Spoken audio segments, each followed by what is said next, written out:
20 লক্ষ টাকা ঋণ, এদিকে বাচ্চা অসুস্থ, এদিকে আমরা একবেলা খাই, 2 বেলা না খায় থাকি। আজকে প্রায় যাবত 1 বছর থেকে এই অবস্থা। দুইজনে আর কি পরামর্শ করলাম যে একটা কাজ করি, কিডনি বিক্রি করার জন্য একটা বিজ্ঞাপন দিই, যেন খাইতে পারে। এই সিস্টেম করে আমাকে এই গাড়িটা আজকে আমাকে উনি উপহার দিল। অনেক ঋণ আর কি, টাকা পয়সা। আমার বাচ্চা একটা অসুস্থ, ব্লাড ক্যান্সার আক্রান্ত, থ্যালাসেমিয়া থেকে ব্লাড ক্যান্সার আক্রান্ত। আমার বাচ্চাটা আমি 1 বছর থেকে কোনো ট্রিটমেন্ট নিতে পারতেছি না। আমার বাচ্চারা এবার কামরুজ্জামান যে ডাক্তার আছে রংপুর বিভাগীয়, ওনাকে দেখার পরে উনি বলছে যে আপনার বাচ্চা 10 লক্ষ ক্যালোরি জমা হয়েছে। আপনার বাচ্চা তো মনে করেন প্রায়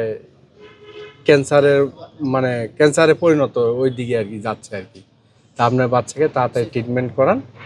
স্বামী স্ত্রী দুজনে আলোচনা করলাম, করে যে এত টাকা পয়সা, 20 লক্ষ টাকা ঋণ, এদিকে বাচ্চা অসুস্থ, এদিকে আমরা একবেলা খাই, 2 বেলা না খায় থাকি। আজকে প্রায় যাবত 1 বছর থেকে এই অবস্থা, এই সমস্যাটা। তারপরে আস্তে আস্তে দুইজনে আর কি পরামর্শ করলাম যে একটা কাজ করি, কিডনি বিক্রি করার জন্য একটা বিজ্ঞাপন দিই। যদি একটা কিডনি মনে করেন যে যদি দুইজনের মধ্যে একটা, আমার কিডনি যদি ফ্লোয়ার হয় তাহলে তোমার কিডনিটা তুমি দিব, আর তোমার কিডনি যদি ফ্লোয়ার হয় তাহলে আমারটা আমি দিব। এভাবে যদি আমি 10-15 লাখ টাকা যদি মানুষের কাছে, একটা আশা ছিল যে 10-15 লাখ টাকা আমি একটা কিডনি বিক্রি করে যদি পাই, তাহলে আমার কিছু বাচ্চারও চিকিৎসা হবে, আর মনে আমার পরিবারটা কিছু ঋণগ্রস্ত আছে, ঋণগুলো শোধ করতে পারবো। মানে সাময়িকভাবে আর কি, সম্পূর্ণ আর শোধ করা সম্ভব না।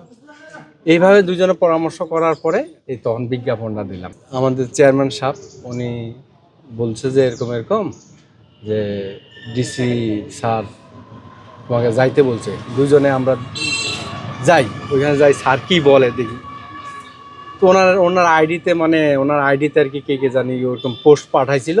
পাঠার পরে উনি তখন আমার, তারপরে আজকে প্রায় 12-13 দিন বা 14-15 দিনের মধ্যে এখানে 2 বা 3 বার আসছি। আসার পরে তখন আমাদের সেকেন্ড স্যার যে এডিসি স্যার, উনি আর কি ওনাকে দায়িত্ব দিছে যে একটা গাড়ি কেনার জন্য, যে একটা কোনোরকম যেন দিন যাপন করতে পারে। আস্তে আস্তে আস্তে উনি আমাকে এই গাড়িটা দিল। এখন কোনোরকম আর কি যেন 400-500 টাকা ডেলি আসতে পারে,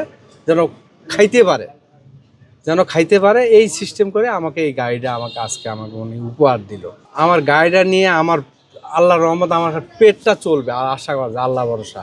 এরা এতটাই ঋণগ্রস্ত ছিল যে তাদের কিডনি পর্যন্ত তারা বিক্রি করতে চেয়েছিল, এবং সেটা সোশ্যাল মিডিয়ায় এটা প্রচার হওয়ার কারণে এটা আমাদের নজরে আসে, জেলা প্রশাসনের নজরে আসে।